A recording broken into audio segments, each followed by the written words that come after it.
नमस्कार मंडळी, आज आपण बनवणार आहोत खानदेशी स्टाईल वरणबट्टी। त्याच्यासाठी सगळ्यात आधी आपल्याला हळद आणि मीठ घ्यायचं आहे। त्याच्यामध्ये थोडं पाणी घाला।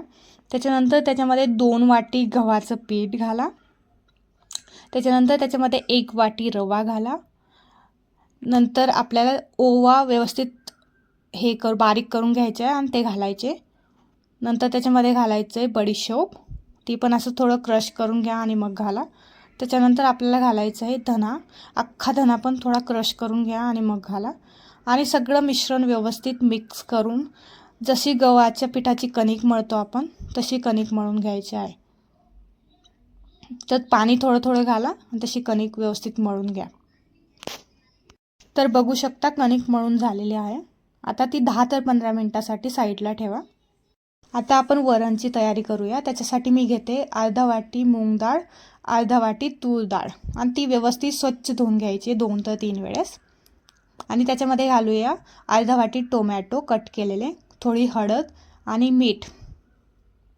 नंतर आपण त्याच कुकरमध्ये राईस पण लावणार आहे। सो राईससाठी पण मी तांदूळ घेते 1 वाटी आणि व्यवस्थित स्वच्छ धुवून घेते।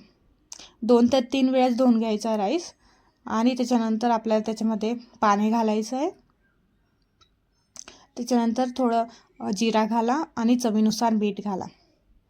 आणि आता दोघंही डब्बे आपण कुकरला लावून घेऊया। आधी डाळ ठेवते, मग मी राईसचं ठेवणार आहे। पाणी गरम झालं होतं, पाणी गरम झाल्यावर ठेवा आणि कुकरचं झाकण बंद करा। आता आपण साईडला बाटी बनवून घेऊया। जसं की मी दाखवते, थोडं लाटून घ्या त्याला व्यवस्थित आणि त्याला तेल लावून व्यवस्थित गोल आकाराचे बनवून घ्या।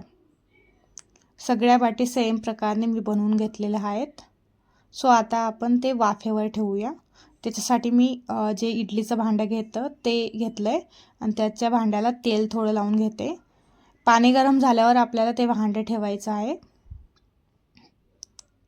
आणि त्याच्यामध्ये सगळ्या बाटी ठेवून घ्यायच्या आहेत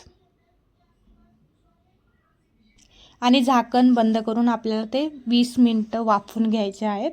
लो फ्लेमवर वाफवा। त्याच्यानंतर आपण आपलं राईस आणि डाळ तयार झालेली आहे। सो आपण ते कुकरमधून काढून घेऊया।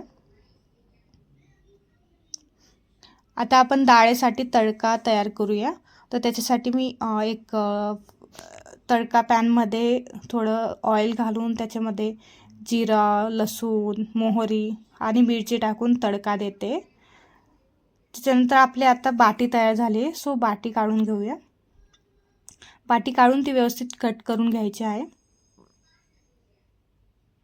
तर बघू शकता जाळीदार बाटी झाली। सो आपण आता ती तळून घेऊया। तर एका कढईमध्ये तेल तापवायला ठेवा।